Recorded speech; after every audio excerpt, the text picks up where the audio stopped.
May 25, 1941, North Atlantic, 500 nautical miles south of Cape Farewell, Greenland. The young midshipman's hand trembled as he gripped the periscope handles, not from fear of the enemy above, but from what he had just heard echo through the steel hull of U-557.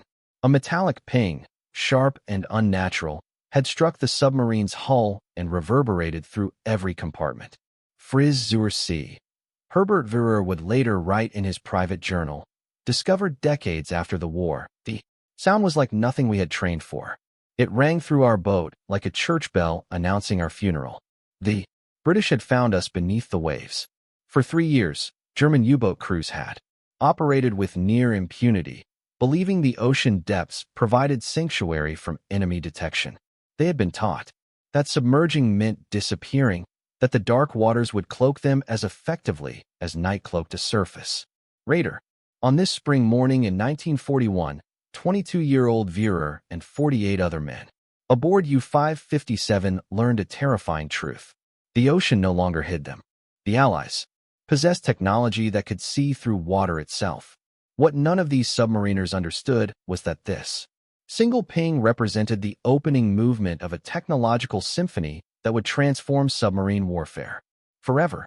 Over the next 4 years, German U-boat crews would experience a systematic psychological demolition as Allied sonar and detection systems evolved from crude experimental devices into precision hunting tools.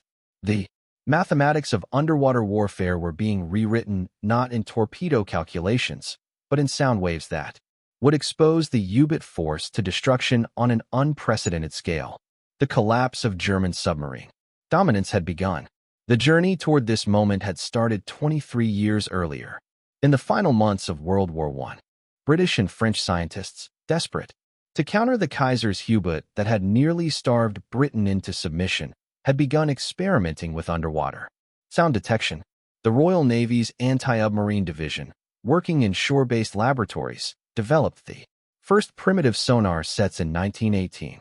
But the armistice came before these devices could be deployed in meaningful numbers. Only 3 U-boat in the entire Great War were credited to hydrophone detection, the technology that would revolutionize anti-submarine warfare, gestated slowly. During the 1920s and 1930s, British scientists at His Majesty's ship Osprey, the Royal Navy's anti-submarine school at Portland, refined the basic principles. The system they developed, called ASDIC, worked by transmitting a high-frequency sound pulse through water. When this pulse struck a solid object, it reflected back as an echo. By measuring the time between transmission and echo, operators could calculate the range to a target. By rotating the transmitter, they could determine bearing. The first operational ASDIC sets went to sea in 1928 aboard British destroyers. These early units were crude affairs. The oscillator, a quartz crystal disc that converted electrical impulses into sound waves, had to be suspended over the ship's side. Range was limited to 3,500 yards in optimal conditions. The system couldn't determine depth, only direction and range. Operators using headphones had to distinguish genuine submarine echoes from returns bouncing off whales, fish schools, ship wakes, and thermal layers in the water. Yet by 1939, the Royal Navy's faith in ASDIC had grown so absolute that senior admiral staff believed the submarine threat had been largely overcome. Every Royal Navy destroyer carried the equipment. Training schools produced hundreds of operators. War plans assumed convoys, protected by ASDIC-equipped escorts, would suffer minimal losses. This confidence would prove tragically premature. September 3, 1939. Hours after Britain declared war on Germany, the passenger liner Athenia was torpedoed by U-30 west of Ireland with 117 lives lost. The Battle of the Atlantic had begun, and German U-boat commanders immediately discovered that the vaunted British anti-submarine defenses were far less formidable than advertised. Capitaine Lieutenant Otto Kretschmer Prien and Joachim Schepke led their boats on devastating patrols, sinking ship after ship while suffering minimal losses. Admiral Karl Donitz, commanding the U-boat force, watched with satisfaction as his submarines achieved what became known as the first happy time. German submariners operated with carefully cultivated confidence in their invisibility. Marine training emphasized that a submerged U-boat was essentially undetectable. The ocean, instructors taught, absorbed sound and masked movement.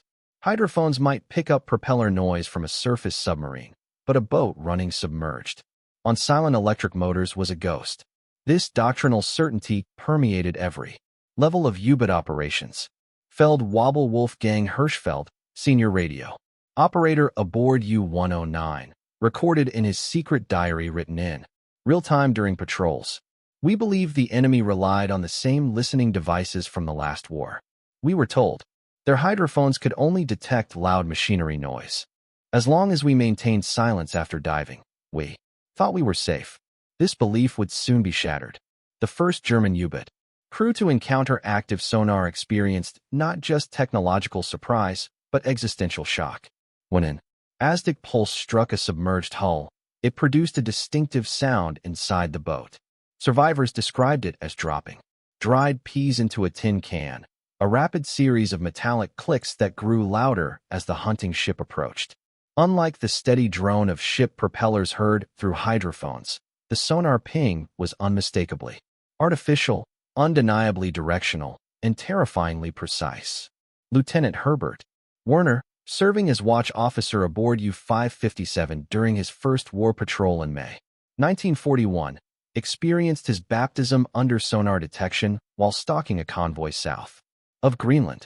His memoir, Iron Coffins, published decades later, captured the moment. The destroyer's Aztec found us at periscope depth. The metallic pinging grew faster, louder. Each ping struck our hull and rang through the boat. Every man froze at his station. We knew with absolute certainty that the enemy above knew exactly where we were. The hunter had become the hunted. The transformation from predator to prey happened in seconds. Vera, 22 years old, and barely 6 months removed from Naval Academy, watched his commanding officer's face transform from confident hunter to cautious survivor. Capitan Lieutenant Otto Pulsion, a veteran of multiple successful patrols, immediately ordered dive to 200 m. The crew moved with practice efficiency, but every man understood what the pinging meant. Their greatest tactical advantage, invisibility, had been stripped away by technology they barely understood.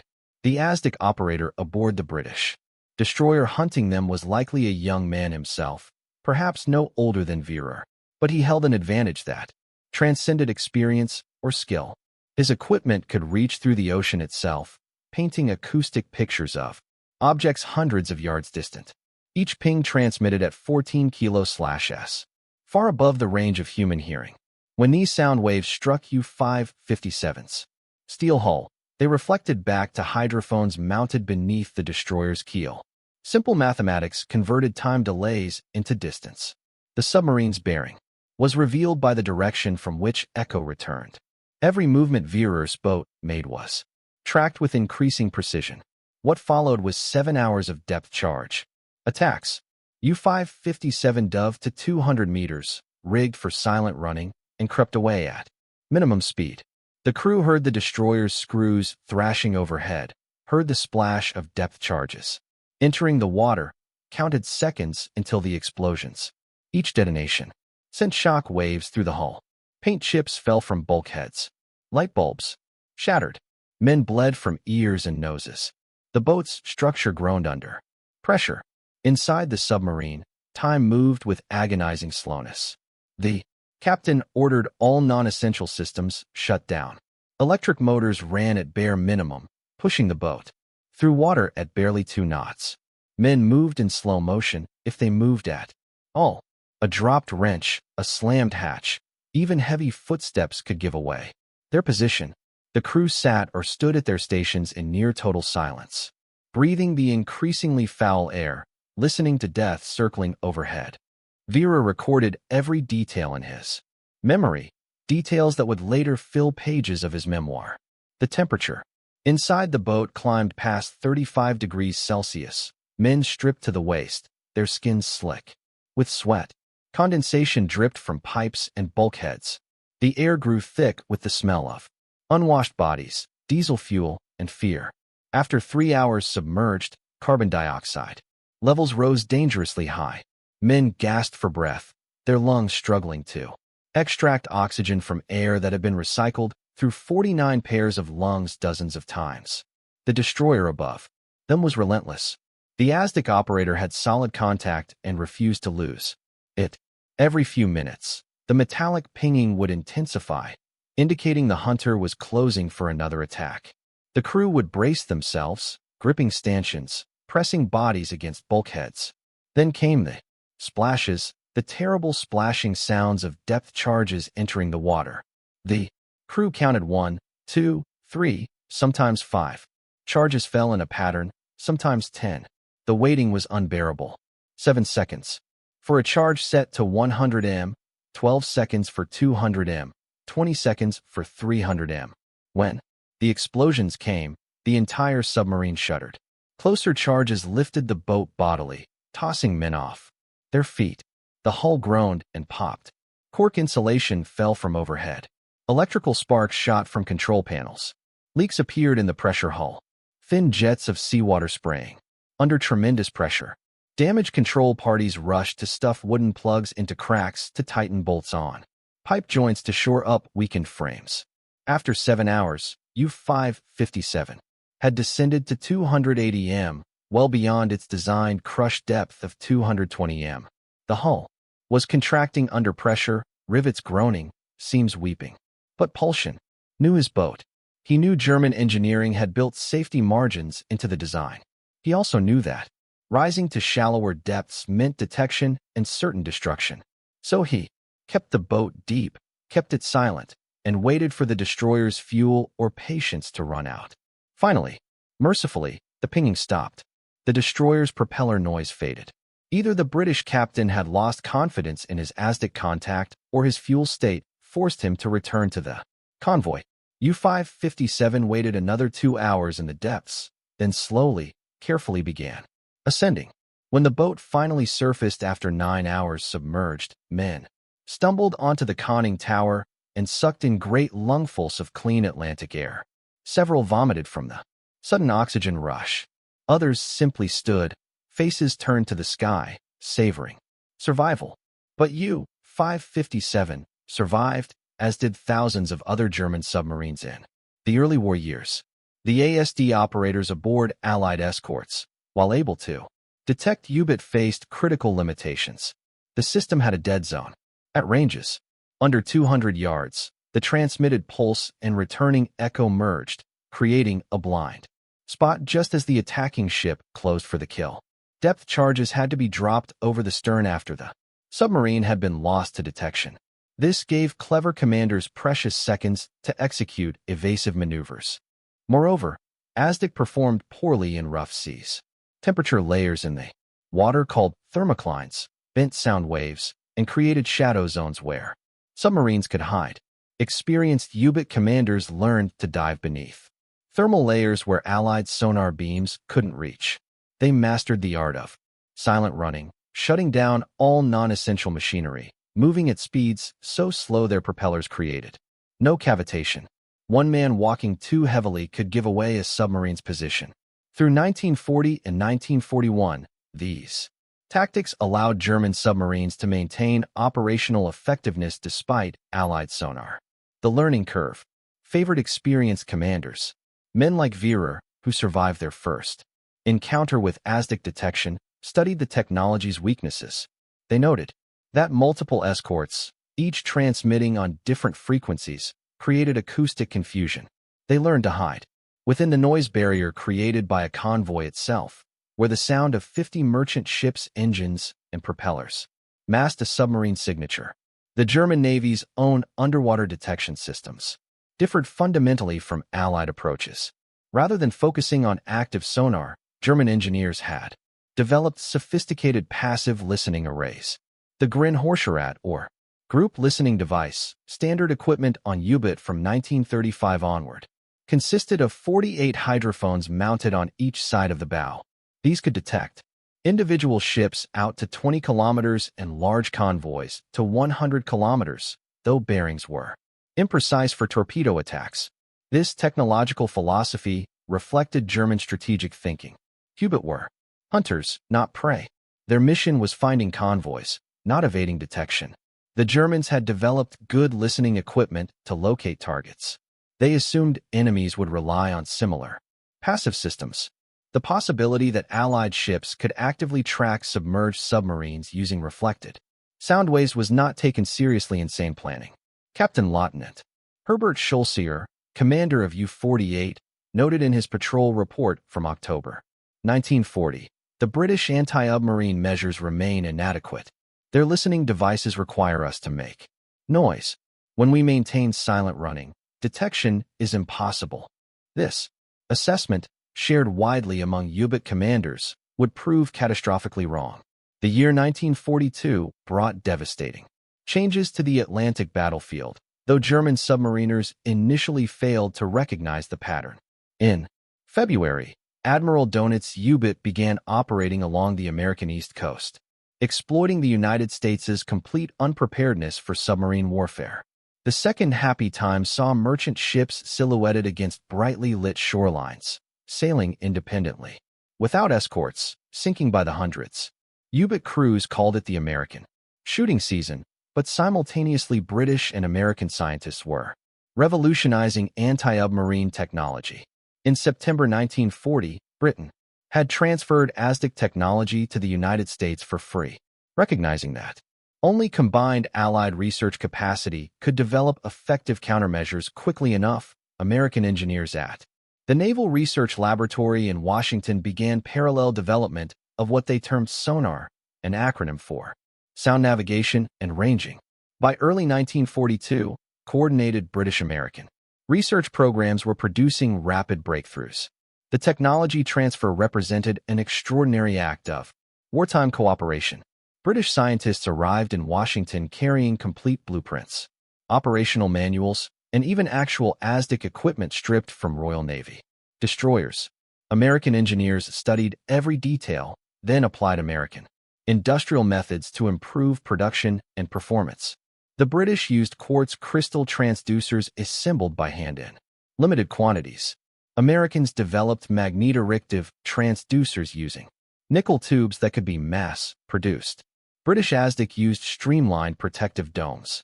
Americans experimented with spherical domes that provided better acoustic properties. The collaboration extended beyond hardware. Royal Navy officers shared years of operational experience, teaching American anti-submarine warfare students everything learned about ASDIC's strengths and weaknesses. They explained how temperature layers affected sonar beams, how submarine commanders exploited dead zones, how experienced operators distinguished submarine echoes from false returns.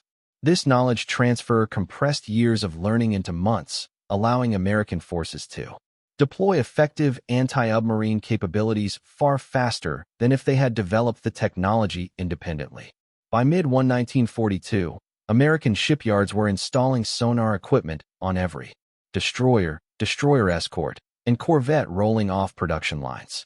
The United States Maritime Commission, coordinating this massive effort, ensured standardization across all equipment. This meant parts could be interchanged between ships, operators could transfer between vessels without retraining, and tactical doctrine could be uniform across the entire anti-submarine force. The industrial scale of American production transformed sonar from a specialized British naval technology into a ubiquitous Allied anti-submarine weapon. Three critical improvements transformed Allied sonar from a useful but limited tool into a lethal submarine killer. First, power rotation systems allowed ASDIC heads to scan through wider arcs more quickly, reducing the time submarines could slip past a searching escort. Manual rotation, requiring operators to turn hand cranks, was replaced by electric motors that could sweep through 90 degrees in seconds. This meant escorts could search their entire forward arc, port to starboard, in the time previously required to search a narrow slice of ocean. Second, streamlined steel domes replaced canvas covers, enabling escorts to maintain effective search speeds up to 20 knots, instead of being limited to 15. The canvas domes used in early ASDIC installations created turbulent water flow at high speeds, generating noise that masked returning echoes. Steel Domes shaped by wind tunnel testing and hydrodynamic analysis allowed water to flow smoothly past the transducer even at attack speeds. This meant escorts could close on submarines quickly without losing sonar contact. Third, dual-frequency systems operating at both 14 and 30 kilocals dramatically improved range and resolution. Low-frequency transmissions traveled farther through water but provided imprecise bearing information. High-frequency pulses gave sharp, detailed echoes but were absorbed quickly by seawater. By combining both frequencies, operators could detect submarines at maximum range with low frequency, then switch to high frequency for precise targeting as range closed. Some advanced systems alternated frequencies automatically, giving operators the benefits of both in a single sweep. Most revolutionary of all was the Type 147 ASTIC set developed in 1943, which could track submarines in 3 dimensions. This system provided not just bearing and range, but depth. For the first time, Allied escorts could know precisely where a submarine sat in 3-dimensional ocean space. Depth charge patterns could be set with devastating accuracy. The underwater sanctuary was disappearing. German U-boat crews began experiencing these improvements as an inexplicable increase in detection rates. Oberidient Vierer, promoted to first watch officer aboard U-230 in late 1942, recorded the change. In 1941, if we dove deep and maintained silence, escorts usually lost us within an hour. By 1943, they held contact for 5, 6, 7 hours. They always seemed to know our depth. Charges exploded at precisely our depth. It was as if they could see us. Vierer's observation reflected a technological reality that German naval intelligence was slow to grasp. The Allies had not merely improved their sonar equipment. They had revolutionized it. The Type 147 ASTIC could track submarines in 3 dimensions simultaneously. German U-boat tactics developed against earlier 2-dimensional systems were suddenly obsolete. Diving deep no longer provided safety. Changing course no longer broke contact. Silent running no longer guaranteed invisibility. The psychological impact of persistent sonar contact was profound. Unlike surface combat, where sailors could at least see their enemy and fight back, submarine crews under attack could only wait passively while destroyers hunted them. The steady ping-ping-ping of sonar striking the hull became a death nail. Men knew that each ping meant an escort was calculating their exact position. That depth charges were being set to their precise depth. That death could arrive in seconds with no warning except the splash of charges entering water overhead. The sound itself was maddening. Veterans described it as a fingernail dragging across slate, amplified 1,000 times and echoing through steel. It penetrated every compartment of the submarine. Men in the forward torpedo room heard it as clearly as those in the engine spaces after. There was no escaping it, no shutting it out. Some men stuffed cotton in their ears, but the sound traveled through the hull itself, through the deck plates, through the air. It was omnipresent, unceasing, relentless. Worse than the pinging was what it represented. Every U-boat sailor understood basic physics. Sound traveled through water at roughly 1,500 meters/s. If an ASIC operator heard an echo 2 seconds after transmitting, the submarine was 1,500 m distant. Simple division gave range. The direction from which the echo returned gave bearing. And in 1943, with the new 3-dimensional ASDIC, the angle at which sound waves reflected revealed depth. The submarine had nowhere to hide. Every aspect of its position was known to the hunters above. Feldwebel Hirschfeld, whose U-109 survived multiple depth charge attacks through 1942 and early 1943, captured the terror in his diary. The pinging never stops. It follows us hour after hour. We sit in darkness to conserve battery power. The air grows foul. Carbon dioxide levels rise. Men gasp for breath. Still the pinging continues. We know they are above us, circling, waiting. When the splashes come, we count. 1, 2, 5, 10 depth charges. Then we wait for the explosions, wondering if this pattern will be the one that cracks our hull and sends seawater flooding in. Hirschfeld's diary entries from early 1943 documented the deteriorating Psychological state of U-boat crews. Men who had been confident warriors months earlier were becoming traumatized survivors. After particularly severe depth charge attacks, sailors would shake uncontrollably for hours. Some refused to eat, their stomachs knotted with anxiety. Others slept whenever possible, seeking escape in unconsciousness. Worse than the pinging was what it represented. Every U-boat sailor understood basic physics. Sound traveled through water at roughly 1,500 meters/s. If an ASIC operator heard an echo 2 seconds after transmitting, the submarine was 1,500 m distant. Simple division gave range. The direction from which the echo returned gave bearing. And in 1943, with the new three-dimensional ASIC, the angle at which sound waves reflected revealed depth. The submarine had nowhere to hide. Every aspect of its position was known to the hunters above. Feldwebel Hirschfeld, whose U-109 survived multiple depth charge attacks through 1942 and early 1943, captured the terror in his diary. The pinging never stops. It follows us hour after hour. We sit in darkness to conserve battery power. The air grows foul. Carbon dioxide levels rise. Men gasp for breath.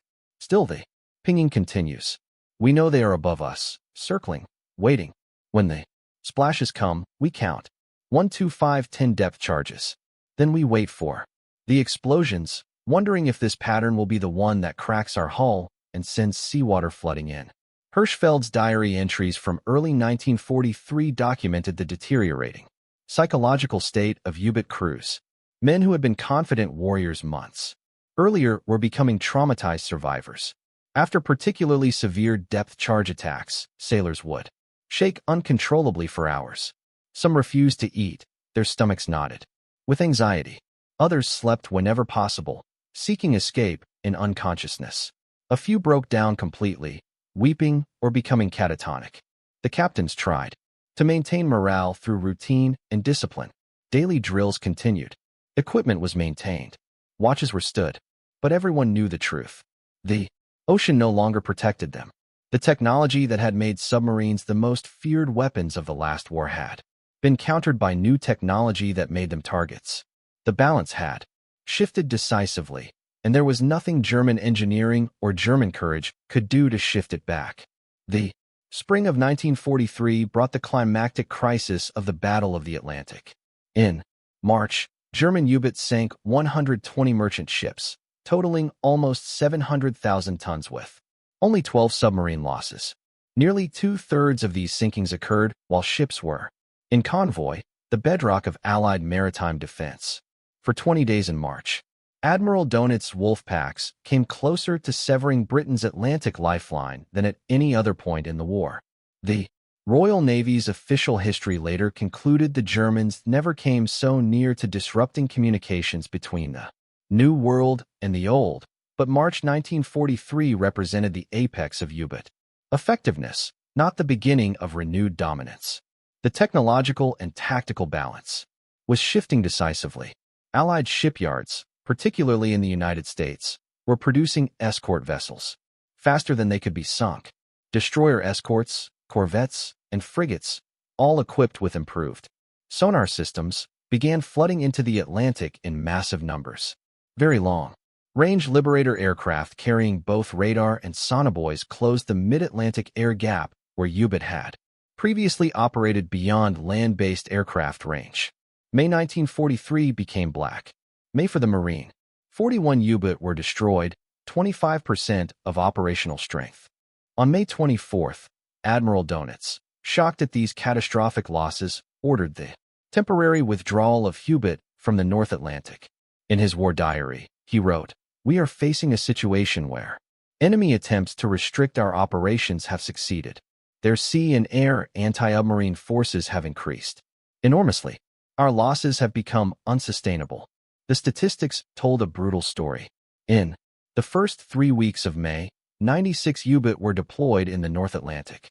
41 were destroyed. 43% never returned to port. For comparison, the entire year of 1941 had seen 35 U-boat losses from all causes. Black May destroyed more submarines in 3 weeks than an entire year of early war operations. The exchange rate had become catastrophic. 12 merchant ships sunk for every U-boat lost. 2 years earlier, the ratio had been 10 merchant ships per U-boat per patrol, with most boats returning safely. Now submarines were being destroyed faster than they could sink targets. Individual boat losses told the human story behind the statistics.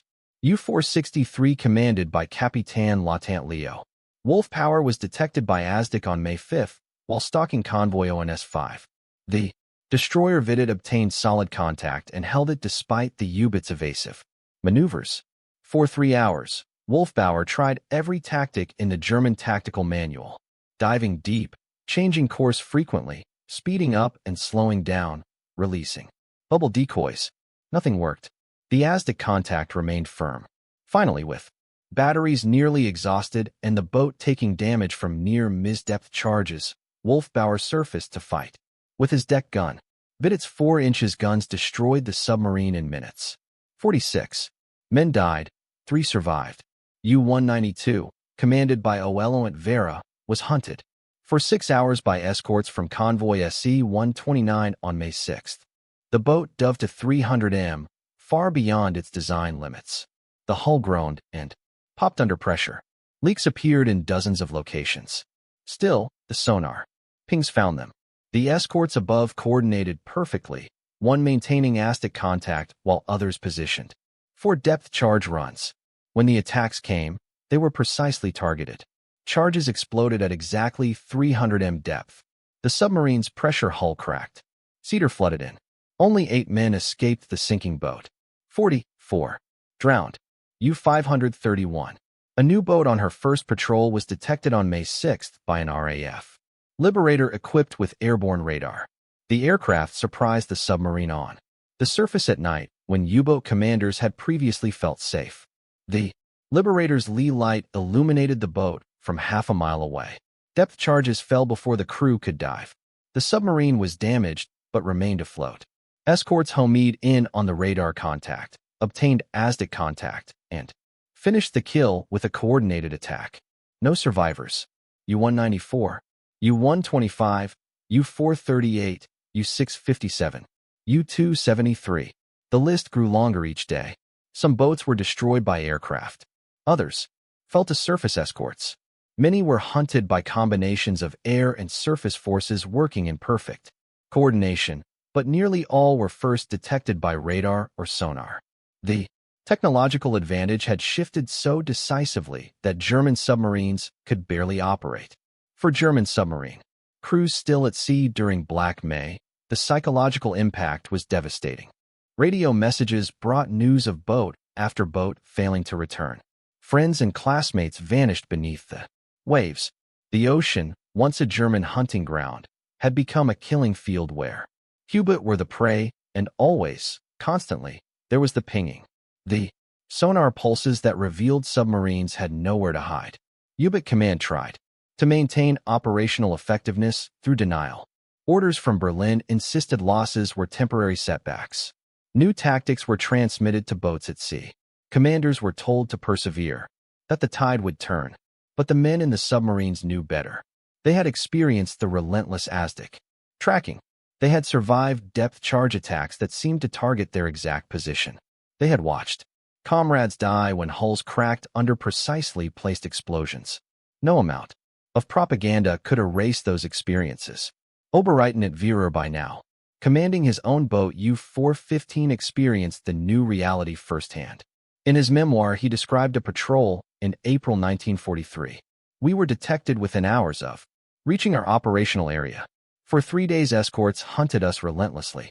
Their sonar never lost contact. We dove to maximum depth, 300 m. The hull groaned. Rivets popped. Still the pinging found us. When we tried to escape on the surface at night, aircraft appeared with searchlights. There was no sanctuary left.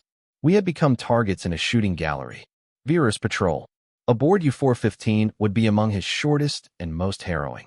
The boat departed La Pallas on April 10, 1944, assigned to patrol the western approaches to the English Channel. Vera knew the mission was nearly suicidal. Allied air and sea patrols had made the Bay of Bisque crossing a nightmare. Submarines could no longer surface safely, even at night. The new snorkel-breathing tube allowed diesel engine operation while submerged, but Allied radar could detect even this small protrusion above the waves. U-415 made it through the Bay of Bisque by remaining submerged for 18 hours at a stretch. When the boat finally reached open Atlantic waters on April 15th, Vera surfaced briefly to recharge batteries. Fully within 20 minutes, an RAF Liberator appeared on the horizon. The aircraft had detected U-415's radar emissions before Vera's lookouts had spotted the plane. The submarine crash dived with seconds to spare. Depth charges fell astern, damaging the stern torpedo tube, but leaving the boat operational. For the next 60 hours, U-415 remained submerged, running on electric motors, creeping away from the patrol area at 3 knots. Vera knew that. Allied hunter-killer groups coordinated their searches. An aircraft detection would bring surface escorts racing to the area. Sure enough, on April 18th, ASTIC pings began echoing through the hull. An escort had picked up their trail. Vera dove deeper to 250 m and slowed to silent running speed. The pinging continued. The escort above them had solid contact and maintained it hour after hour. Vera tried every evasive technique. He altered course 90 degrees. The pinging followed. He increased speed briefly, then slowed again, hoping to confuse the ASTIC operator. The pinging intensified, indicating the escort was closing. He released a pill and wore bubble decoy. The pinging never wavered. The Allied operator was experienced enough to distinguish genuine submarine echoes from decoys. After 8 hours of continuous contact, depth charges began to fall. The patterns were frighteningly accurate. Explosions occurred at precisely 250 m depth, exactly where U-415 was running. Vera took the boat deeper still to 300 m, paint peeled from bulkheads under the pressure. The hull groaned continuously. Men stood rigid at their stations, faces white with fear. The attack continued through the night and into the next morning. Vera's crew was exhausted. The boat's batteries nearly depleted. Air quality dangerously poor. He faced an impossible choice. Surface and fight, certainly dying under the escort's guns, or remain submerged until batteries died, then surface and surrender, or try to outlast the hunter, hoping he would run low on fuel or depth charges. Vera chose to wait. For 16 hours, U-415 crept through the depths, while death circled overhead. Finally, the pinging stopped. The escort had expended all depth charges and departed. Vera waited 4 more hours, then surfaced to find empty ocean. The boat limped back toward France. Mission aborted. Crew traumatized. U-415 never made another war patrol. She was sunk in her bunker at Toulon by Allied air attack in July 1944. Vera survived only because he was ashore. When the bombs fell, the technological gap was widening. By mid-1943, Allied escorts carried not just improved sonar, but an entire anti-submarine warfare system. High-frequency direction finding called Huff-Duff by operators could triangulate U-boat radio transmissions. Radar could detect surfaced submarines at night or in fog. Sonobo dropped from aircraft created underwater listening networks that monitored vast areas. Ahead, throwing weapons like Hedgehog and Squid projected depth charge patterns. Forward while maintaining sonar contact, eliminating the dead zone that had previously allowed submarines to escape. The integration of these systems created a detection network that was greater than the sum of its parts. A typical convoy in mid-1943 was protected by 6 to 8 escorts, each carrying ASTIC radar and Huff-Duff. Aircraft from Iceland, Britain, or escort carriers provided air cover. The mid-Atlantic gap, where U-boat had previously operated beyond aircraft range, had been closed by very long-range liberators flying from Newfoundland and Northern Ireland. Every square mile of ocean the convoy traversed was monitored by multiple overlapping sensor systems. When a U-boat approached such a convoy, detection was nearly inevitable. If the boat transmitted radio signals to coordinate with other submarines, Huff-Duff triangulated its position and escorts raced to the area. If it surfaced at night to shadow the convoy, radar detected it and aircraft attacked. If it submerged to approach underwater, ASDIC picked up the target. The submarine had essentially three choices. All bad. Remain distant and unable to attack. Close on the surface and be destroyed by aircraft. Close submerged and be destroyed by escorts. The Hedgehog weapon system revolutionized anti-submarine attacks. Earlier depth charge attacks required escorts to pass over a submarine, dropping charges astern and losing ASDIC contact in the final moments of the attack. Hedgehog fired 24 small bombs forward in an elliptical pattern while the escort maintained ASDIC contact throughout the attack. Each bomb contained 35 pounds of Torpex explosive armed by contact with a hard surface. If all 24 bombs missed, they sank to the bottom without exploding, and the escort could immediately fire another pattern. If even one bomb struck the submarine's hull, the explosion would detonate adjacent bombs, creating a devastating blast that could crack pressure hulls. German submarine commanders quickly learned to fear Hedgehog attacks. Unlike conventional depth charges which exploded whether they hit anything or not, Hedgehog gave instant feedback. Silence meant a miss. Explosions meant a hit, and hits were usually fatal. The psychological impact was significant. Depth charge attacks, while terrifying, could be survived even when charges exploded nearby. Hedgehog hits were almost always lethal.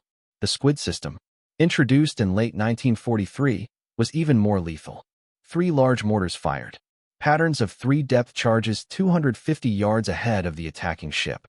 Unlike Hedgehog, squid charges were set to explode at specific depths calculated by an automatic computer that processed ASDIC data. The system compensated for submarine evasive maneuvers, predicting where the target would be when charges reached preset depth.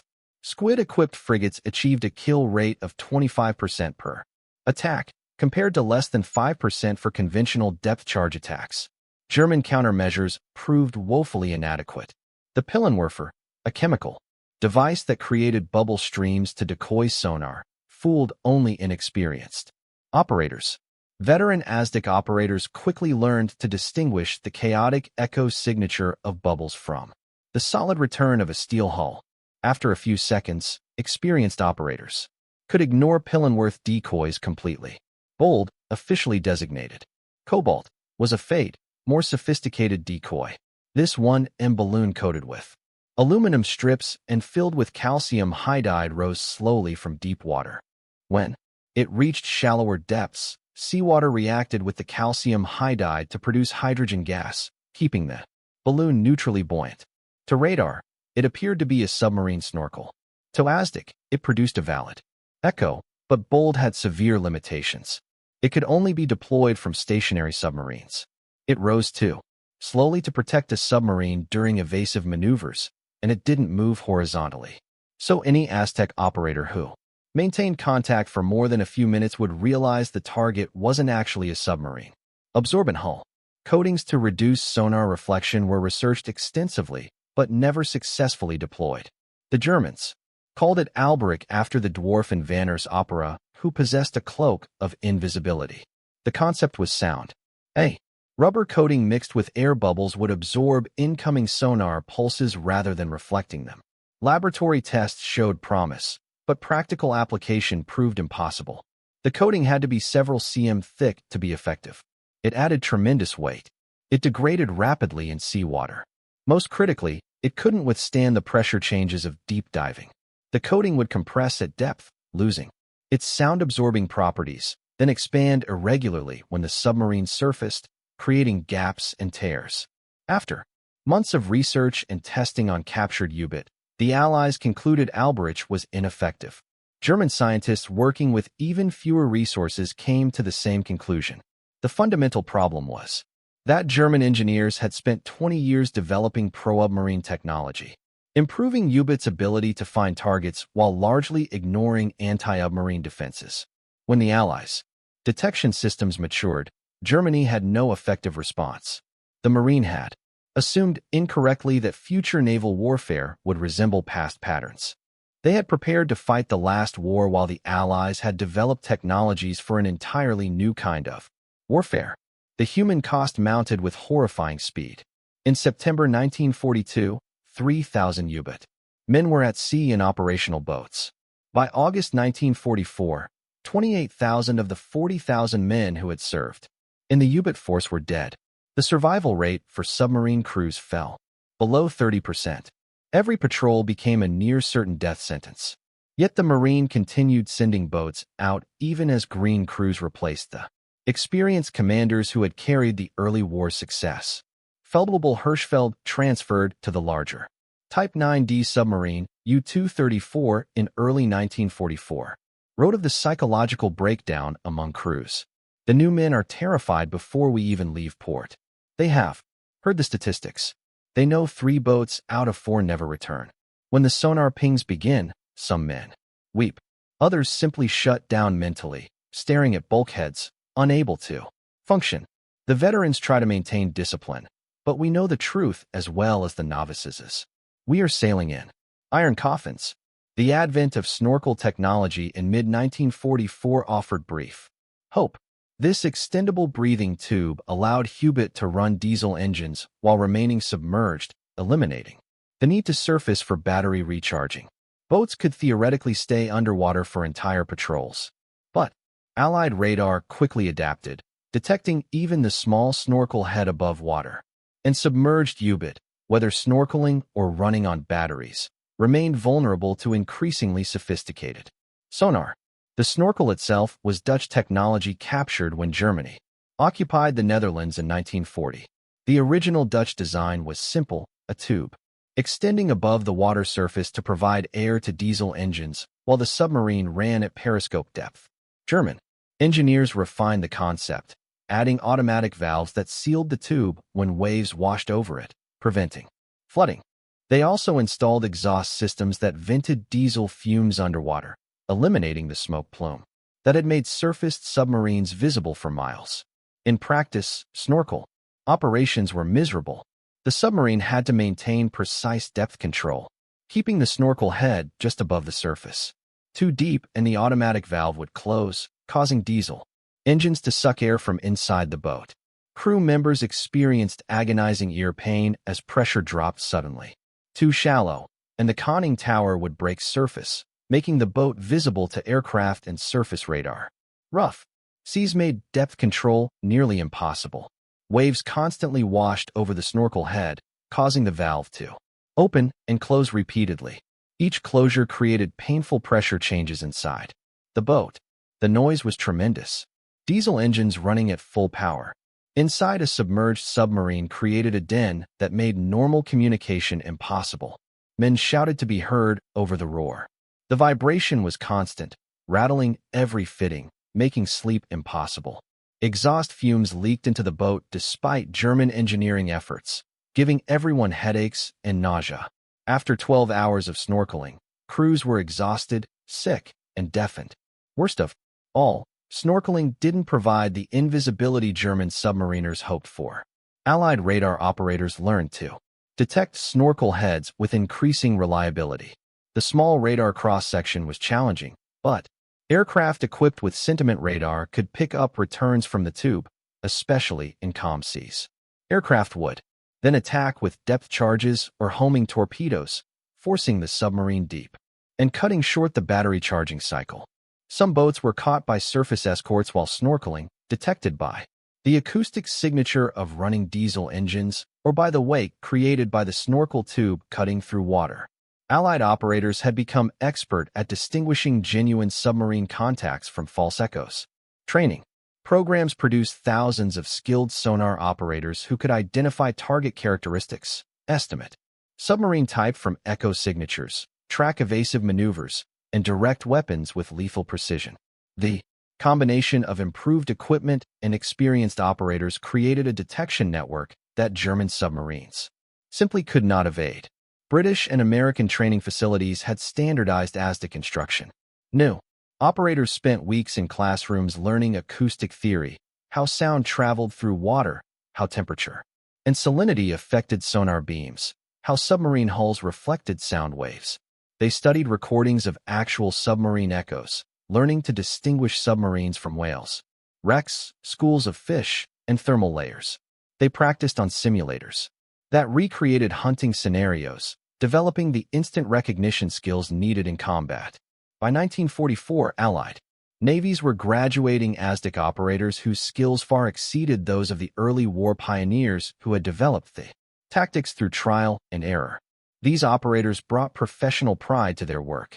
They competed to achieve the fastest detection times, the longest tracking durations, the highest percentages of successful attacks. The Royal Navy published monthly tables ranking ASDIC teams by performance. The best operators were awarded promotions and decorations. Their expertise became the stuff of legend. Stories circulated of operators who could identify specific submarine types by subtle variations in echo characteristics, who could track evasive maneuvers through temperature layers, who never lost contact once they acquired it. By D-Day, June 6, 1944, the Battle of the Atlantic had been decisively won. On the invasion day itself, not a single Allied ship was lost to U-boats during the massive Normandy landings, despite desperate German efforts to interdict the cross-channel traffic. The sonar screen maintained by Allied escorts was so tight that U-boat attempting to approach the invasion fleet on June 6 were detected immediately and driven off or destroyed before firing torpedoes. Though U-boat would sink some ships in the days and weeks following the initial landings, the immediate invasion force crossed the channel unmolested by submarine attack. Admiral Donitz had ordered every available U-boat to attack the invasion fleet. 36 submarines deployed to the English Channel and western approaches. The mission was suicidal, and everyone knew it. The channel was shallow, restricting submarine maneuverability. Allied air supremacy was absolute, with hundreds of aircraft patrolling constantly. Surface escorts numbered in the hundreds, creating overlapping sonar coverage that left no gaps. Yet the order stood: attack the invasion fleet regardless of cost. U-boat equipped with snorkels fared slightly better than those without. U-84 commanded by Aloyt Hindem managed to penetrate close enough to the invasion beaches to fire torpedoes at landing craft on June 8. The boat survived the attack and withdrew, though relentless ASDIC tracking and depth charging damaged it severely. U-984 was one of only 3 boats that successfully attacked invasion shipping and survived to tell about it. Most boats were not so fortunate.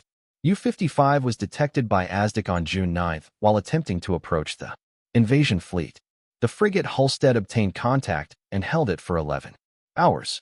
The submarine dove deep, running silent, but the Type 147 ASDIC tracked it perfectly in 3 dimensions. When Halstead's depth charges ran low, the frigate called in assistance. The destroyer Eskimo took over the hunt, attacking with squid mortars. The second pattern struck U-955 amidships, cracking the pressure hull. The submarine sank with all 48 hands. U-821 was hunted for 14 hours by multiple escorts on June 10. The boat tried every evasive technique, diving to 300 m, releasing bold decoys, changing course erratically. Nothing worked. The ASD contact remained solid. Finally, with batteries nearly exhausted and air almost unbearable, Capitan Lieutenant Ulrich Knackfuss surfaced to surrender. Allied ships rescued 37 survivors. 12 men had died during the depth charge attacks. The slaughter continued through June and July. Of the 36 U-boat committed to attacking the invasion, 25 were destroyed. 69% losses in 2 months. The survivors limped back to French ports, damaged, traumatized, their mission's failures. Not a single troop ship, not one major warship had been sunk. A few landing craft and small vessels had been hit at a cost of hundreds of German submariners' lives and dozens of irreplaceable submarines. The ocean floor off Normandy became littered with German submarine wrecks. Allied forces conducting post-war surveys would count 17 U-boat hulls in the invasion area, most showing evidence of catastrophic depth charge damage. These wrecks became underwater memorials to the futility of sending submarines against an enemy with total sonar and radar superiority. The introduction of Type 21 electro-boot in the war's final months represented German engineering's last desperate attempt to regain underwater superiority. These revolutionary submarines featured streamlined hulls, massive battery capacity, enabling sustained submerged speeds of 17 knots and sophisticated acoustic quieting. Had they been available in numbers in 1943, they might have altered the battle's outcome. But only 2 Type 21 boats completed combat patrols before Germany's surrender. Far too few and far too late to matter. The Type 21 represented a radical departure from conventional submarine design. Earlier, U-boat were surface ships that could submerge temporarily. The Type 21 was designed to operate primarily underwater, surfacing only when absolutely necessary. The hull was streamlined like a torpedo, eliminating the deck gun, external torpedo storage, and other protrusions that created drag. This hydrodynamic design, combined with triple the battery capacity of conventional boats, allowed sustained underwater speeds that could outrun most surface escorts. The specifications were impressive. Submerged speed of 17 knots could be maintained for 90 minutes. Cruising speed of 6 knots could be sustained for 3 days without surfacing. The boat could dive to depths of 280 m, far deeper than Allied depth charges were typically set. Most revolutionary was the hydraulic torpedo reload system. The Type 21 could fire all 6 bow torpedoes, reload, and fire again in less than 20 minutes, all while remaining at action stations. German engineers had also addressed the sonar detection problem. The Type 21's hull was coated with synthetic rubber tiles designed to absorb ASDIC pulses. The propellers were specially designed to minimize cavitation noise. Machinery was mounted on rubber isolators to reduce vibration transmission through the hull. The snorkel was improved with better valves and more efficient airflow. In theory, the Type 21 would be much harder to detect and track than conventional U-boat. Production began in late 1943 using prefabrication techniques copied from American shipbuilding practices.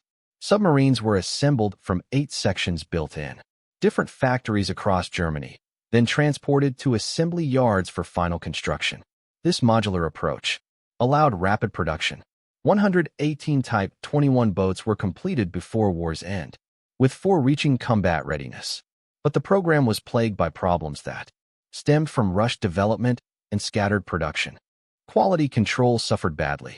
Sections built in different factories didn't align properly. Welds cracked under pressure. Electrical systems failed.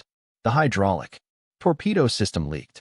Most critically, the rubber coating designed to defeat sonar proved unreliable. It degraded in cedar, peeled off during deep dives, and actually increased rather than decreased the submarine's acoustic signature in some conditions. U-2511, commanded by Corvette and Capitan Adalbert Schnee, completed the only genuine Type 21 combat patrol. The boat departed Bergen, Norway on April 30, 1945, just days before Germany's surrender. Schnee orders were to demonstrate the new submarine's capabilities by penetrating Allied patrol lines and reaching the North Atlantic. For 2 weeks, U-2511 operated off the British Isles, evading numerous Allied anti-submarine forces. Schnee detected several potential targets, but held fire, following orders to avoid engagement unless circumstances were ideal. The patrol demonstrated both the Type 21's potential and its limitations. The submarine could indeed outrun escorts when detected. Its underwater endurance was extraordinary, but it was still vulnerable to ASDIC detection. Allied operators adapted quickly to the new acoustic signature. On several occasions, escorts obtained solid contacts and began hunting U-251-1. Only the boat's superior underwater speed allowed it to escape.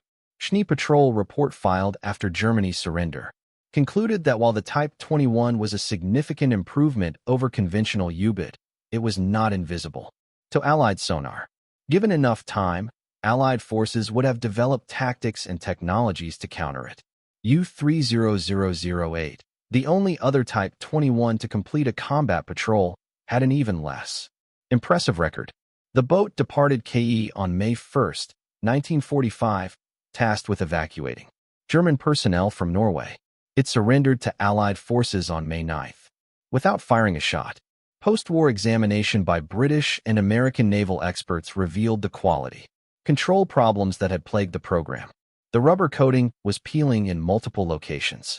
Hydraulic systems leaked. Electrical connections were corroded. The boat was operationally capable, but far from the revolutionary weapon German propaganda had promised.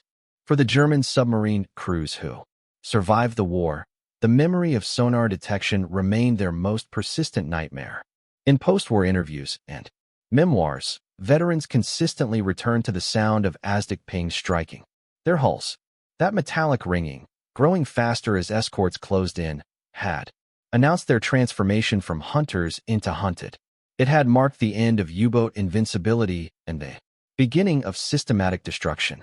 Herbert Wehrer, one of only 3 U-boat commanders whose boats survived the war still operational, immigrated to the United States in 1957 and became an American citizen. In 1969, he published Iron Coffins, his memoir of submarine warfare. The book's dedication read, "To my fallen comrades who rest in iron coffins at the bottom of the sea." In it, he acknowledged the truth that had taken years to accept. We were defeated, not primarily by superior courage or numbers, though both played roles, but by technology we did not understand and could not counter. The Allies learned to see through water. We never developed effective means to hide. Wehrer's path from defeated enemy to American citizen reflected a transformation that mirrored his wartime experience. After Germany's surrender, he spent 2 years in British prisoner of war camps, working as an interpreter and liaison between Allied authorities and German naval personnel. His fluent English and cooperative attitude earned him early release in 1947. He returned to Germany briefly, but found a nation devastated physically and psychologically. The submarine service he had known was gone. The bases were rubble. The bunkers were filled with scuttled boats. Most of his comrades were dead. In 1952, Wehrer immigrated to the United States on a technical visa, sponsored by a marine engineering firm that valued his submarine expertise. He settled in Connecticut, working as a consultant on sonar and underwater acoustics. The irony was not lost on him. He was helping improve the very technology that had defeated Germany's U-boat. In 1957, he became an American citizen, swearing oath to the nation whose sonar had hunted him through the Atlantic depths. Writing Iron Coffins became Wehrer's way of processing the trauma and honoring the dead. He spent 6 years researching, interviewing survivors, consulting war diaries, and patrol reports. The book, published when Wehrer was 49, became an immediate bestseller. American readers were fascinated by the first-hand account of submarine warfare from the enemy's perspective. German readers, particularly veterans, embraced it as honest testimony to their experiences. Unlike much German war literature that romanticized or justified Nazi service, Wehrer's memoir acknowledged to the futility and horror of the U-boat war's final years. The book's reception was not universally positive. Some German veterans accused Wehrer of exaggerating Allied technological superiority to excuse Germany's defeat. A few American critics suggested he had inflated his own accomplishments and minimized German war crimes. Naval historians debated details and disputed statistics, but the core narrative, the story of German submariners encountering Allied sonar technology they could not counter, was accepted as fundamentally accurate. Wehrer continued working as a Marine consultant until his retirement in 1985. He gave occasional lectures at the Naval War College and the Submarine School, sharing his experiences with American naval officers. He participated in several historical conferences and documentaries about the Battle of the Atlantic. In his later years, he became an advocate for German-American reconciliation, speaking at veteran organizations and schools about the futility of war and the importance of international cooperation. The statistics tell a stark story. Of approximately 1,160 U-boat commissioned during World War II, 785 were lost. 30,000 submariners died, a casualty rate of 75%, the highest of any military service in the war. The majority of these losses occurred after May 1943 after Allied sonar systems matured. In the final 18 months of war, sending a U-boat on patrol was effectively sentencing the crew to death. Wolfgang Hirschfeld, the radio operator who had served on U-109 through the early years, survived the war aboard U-234, which surrendered in May 1945. In his diary's final entry, he wrote, "We who sailed beneath the waves believed ourselves invisible warriors. The enemy taught us that invisibility was an illusion. Their sonar stripped away our sanctuary. In the end, we were simply men trapped in steel tubes, waiting for the pinging to find us. It always did." Hirschfeld's survival was itself remarkable. U-234 departed Keon. Its final patrol in April 1945, carrying secret cargo bound for Japan. The boat was loaded with advanced weapons, blueprints, technical documents, uranium oxide samples, and 2 Japanese naval officers. The mission was to exchange German technology for Japanese raw materials, particularly rubber and rare metals. But Germany surrendered before the submarine reached Japan. Kapitän Lieutenant Jan Henrich, Fehler commanding U-234, faced an impossible choice: surrender to the Americans, continue to Japan, or scuttle the boat. Fehler chose surrender, but not before destroying the uranium samples and classified documents. On May 19, 1945, U-234 surfaced off the coast of New Hampshire and radioed surrender intentions to the United States Navy. The destroyer Sutton escorted the submarine to Portsmouth Naval Shipyard. Hirschfeld and the crew became prisoners of war, but were treated with remarkable courtesy by American authorities who were fascinated by the large Type 10D cargo submarine and its unusual cargo. Hirschfeld spent 8 months in an American prisoner of war camp in Maryland. Unlike the brutal conditions in Soviet captivity, where many German PSWs died, American camps provided adequate food, medical care, and humane treatment. Hirschfeld worked as an electrician, repaired radios, and taught German to American intelligence officers preparing for occupation duty. He was repatriated to Germany in January 1946. Returning to Hamburg, Hirschfeld found his family's home destroyed by Allied bombing. His father had died in a raid. His mother and sister had survived but were living in a refugee camp. Germany was devastated, divided, occupied. Hirschfeld worked various jobs: electrical work, ship repair, translator for British occupation forces. In the 1950s, he began writing his memoir based on the secret diary he had kept throughout the war. The book was published in Germany in 1972, providing Germans with an unsentimental account of U-boat life from a crew member's perspective rather than a commander's. Hirschfeld's diary entries from 1942 and 1943 documented the transition from confidence to terror as Allied sonar improved. Early entries described successful attacks, narrow escapes, the camaraderie of the crew. Later entries recorded mounting losses, failed attacks, and the psychological breakdown of men who knew they were being hunted by technology they could not evade. The final entries from 1945 reflected not defiance, but resignation. We knew the war was lost. We knew most of us would die. But we kept going because that was what warriors did even when the cause was hopeless and unjust. The technological lesson was stark. Submarine warfare had fundamentally changed. The introduction of active sonar meant the oceans would never again hide submerged vessels as effectively as they had in the early war years. Every navy in the world studied the Battle of the Atlantic, absorbing the brutal education in underwater detection.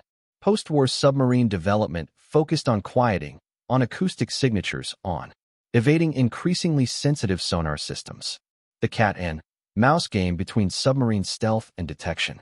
Technology had entered a new phase that continues to this day. Modern submarine warfare owes its fundamental principles to the lessons learned in the Atlantic from 1939 to 1945. Every navy invested in quieting technology to reduce sonar signatures. Hull designs emphasized acoustic stealth, and echoic coatings to absorb sonar pulses became standard. Propeller designs minimized cavitation noise. Mechanical systems were isolated on sound-dampening mounts. The goal was always the same: to restore the invisibility that German U-boat had lost. When Allied sonar matured, the Soviet Union captured several Type 21 submarines and dozens of German engineers after the war. These became the basis for the Whiskey-class submarines that dominated Soviet naval construction in the 1950s. Soviet naval architects studied every aspect of the Type 21 design, particularly the sound quieting. Features. They recognized that future submarine warfare would be dominated by the competition between stealth and detection. Soviet submarines incorporated rubber and Newick tiles, improved propeller designs, and machinery isolation systems derived directly from German Type 21 technology. The United States Navy conducted extensive tests on captured U-boat, particularly U-2513 and U-30008, both Type 21 boats, surrendered in May 1945. American engineers were impressed by the streamlined hull form, the large battery capacity, and the hydraulic systems. These features influenced the design of the Tang-class submarines, America's first purpose-built post-war boats. The Tang class incorporated the teardrop hull shape pioneered by German designers, nearly doubling underwater speed compared to wartime fleet boats. Britain's Royal Navy tested U-2511 thoroughly, putting it through exercises against escort groups equipped with the latest ASDIC systems. The results were sobering. Even with improved sonar, detecting and maintaining contact with a fast, quiet, deep-diving submarine was extremely difficult. The exercises demonstrated that Type 21 boats, had they been deployed in significant numbers in 1943, would have posed a severe threat to Allied anti-submarine forces. This realization drove British submarine development for the next decade, resulting in the Porpoise-class boats that incorporated many Type 21 features. On the detection side, sonar systems grew exponentially more sophisticated. Passive arrays could detect submarines from hundreds of miles. Active sonar evolved into multi-frequency systems that could defeat most countermeasures. Computer processing allowed automatic target classification. The technological competition between submarine stealth and detection capability became one of the Cold War's central features. A direct legacy of the Battle of the Atlantic. American sonar development in the 1950s produced revolutionary advances. The SQS-4 sonar introduced in 1952 could track targets at ranges exceeding 10,000 yards. Variable depth sonar towed behind surface ships on cables could be lowered beneath thermal layers to detect deep-running submarines. Sonobuoy networks dropped from aircraft created acoustic fences across strategic choke points. By the 1960s, American anti-submarine forces had created detection capabilities that exceeded World War II systems by orders of magnitude. Soviet submariners found themselves in the same position German U-boat crews had occupied in 1943. They were being hunted by sonar technology that stripped away their underwater sanctuary. Soviet naval archives released after the Cold War revealed that submarine commanders in the 1960s and 70s described the psychological impact of Western sonar in terms nearly identical to those used by German submarine veterans. The persistent pinging, the knowledge that the enemy knew their position, the helplessness of being tracked underwater by invisible technology. The technological competition drove both sides to extremes. Soviet submarines became progressively quieter using advanced propeller designs, sophisticated rubber coatings, and innovative propulsion systems. American submarines adopted similar technologies, while developing even more sensitive passive sonar arrays. The competition reached its apex with nuclear-powered submarines whose infinite underwater endurance made them genuinely capable of operating submerged for months at a time. But even nuclear boats remained vulnerable to acoustic detection. The fundamental lesson of the Battle of the Atlantic, that sonar could strip away submarine invisibility, remained valid. The human element remained constant. Submarine crews in all navies understood the lesson German submariners had learned so brutally. Being detected meant being vulnerable. The distinctive ping of active sonar striking a hull triggered the same primal fear in American, British, Soviet, and French submarine crews that it in German sailors. That sound meant the enemy knew where you were, could track your movements, could deliver weapons. The psychological reality of submarine warfare, shaped by the 1943 to 1945 experience, persisted unchanged.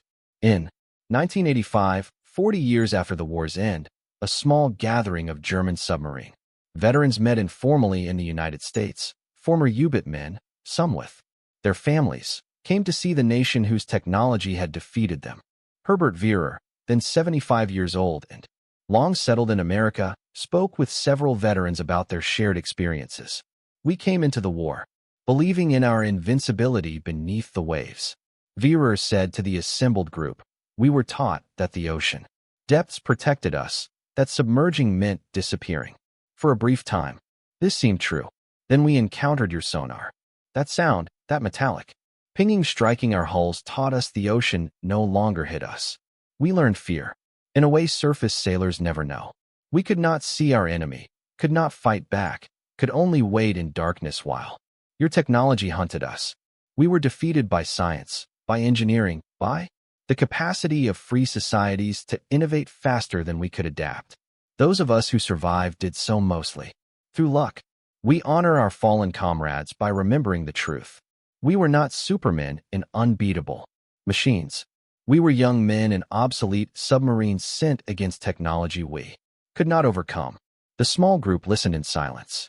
Then quiet acknowledgement passed. Between them, American and German veterans together. Former enemies united in recognition of a transformation that had seemed impossible when those first sonar pings had struck German hulls in the early war years. They acknowledged the lesson written in 30,000 submarine graves at the bottom of the Atlantic. Technological superiority combined with industrial capacity and scientific innovation had proven more decisive than courage, skill, or determination. The German U-boat experience with Allied sonar stands as one of history's clearest examples of how rapidly military technology can shift strategic balance. In 1939, German submarines were essentially invisible when submerged, hunted only through luck or obvious mistakes. By 1944, advanced sonar systems could track submarines continuously, plot their movements in 3 dimensions, and guide weapons with lethal accuracy. The underwater sanctuary had been eliminated through applied science and engineering excellence. For the men who served in U-boat, this technological revolution meant more than tactical defeat. It represented a fundamental psychological transformation. They had entered the war as invisible hunters, confident in their ability to strike and disappear. They finished it as marked prey, constantly detected, perpetually hunted, knowing that the ocean no longer protected them. The sound of sonar pings echoing through their hulls became the audio signature of their obsolescence. The broader strategic impact was decisive.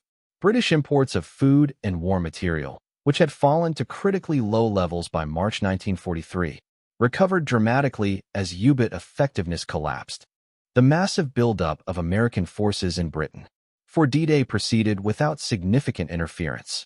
The Atlantic supply line, which Winston Churchill later called the only thing that really frightened me during the war, became secure. Germany's bid to strangle Britain through submarine blockade had failed, defeated as much by sonar as by depth charges and aircraft. In the final analysis, the story of German U-boat crews encountering Allied sonar is a story of technological surprise, adaptation, failure, and ultimate defeat. German submariners entered the war with justified confidence in their invisibility and ended it as the most casualty-prone military service of any nation. Between those 2 points lay 30,000 individual tragedies, men who drowned in iron coffins at the bottom of the Atlantic, victims of technology they could not counter. The sound that transformed submarine warfare, the metallic ping of sonar pulses striking steel hulls, carried a simple message. The ocean no longer hides you. Surface technology can reach into the depths. There is no sanctuary. For German submarine crews, this message arrived too late to save their lives, but early enough to shape submarine doctrine forever. Their experience, bought with 75% casualties, taught the world's navies that underwater warfare had fundamentally changed. Invisibility was no longer assured. Detection was always possible. And in that possibility lay the end of submarine dominance, as 1940 German U-boat commanders had known it. The legacy of those sonar pings echoes still in every submarine that patrols beneath the world's oceans, in every detection system that searches for them, in every doctrine that seeks either stealth or detection. The German U-boat crews who first heard that terrible metallic ringing striking their hulls paid with their lives to teach a lesson that transcends their defeat. Technology transforms warfare faster than training. Doctrine or courage can adapt.